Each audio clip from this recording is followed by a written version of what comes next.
Hey everyone, it's Tom Crowds with another Rockstar Minute, and I'm trying to give you a little bit of the scenery of this background. We're in Ojai, California at a conference, and it's just a beautiful spot. I think here's the back of the resort.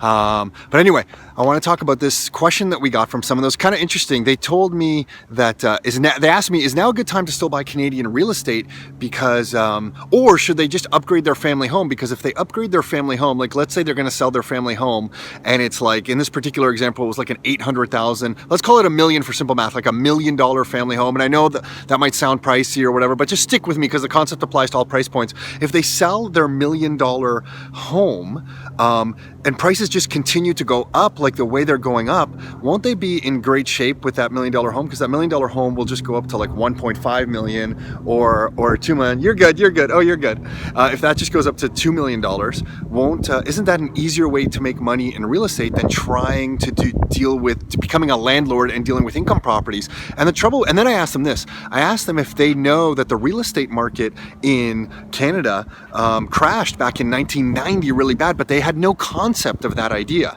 And that's the dangerous thing. So it might sound really easy that you can make money in real estate by just like upgrading your family home, hanging on for a few years because properties seem to be doubling all over the Toronto area in a few years' time. But that is not the smartest way to think about real estate. You still have to work hard to find properties that pay for themselves, even if you're dealing with multiple offers and you have to go out further than you wanted to go, and you have to deal with tenants and become a landlord.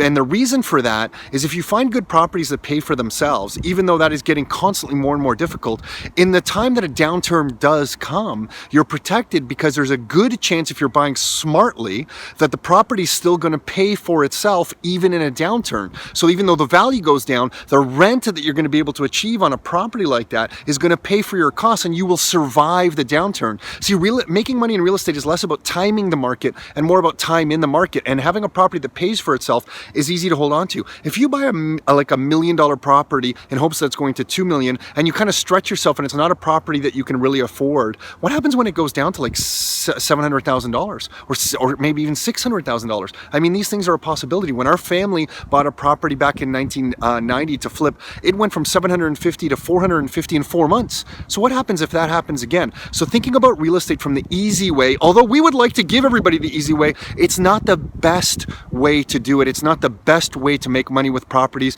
and it doesn't protect you in times of downturn. So I hope that gives you something to think about. The hard way is unfortunately the best way. Until next time, your life, your terms.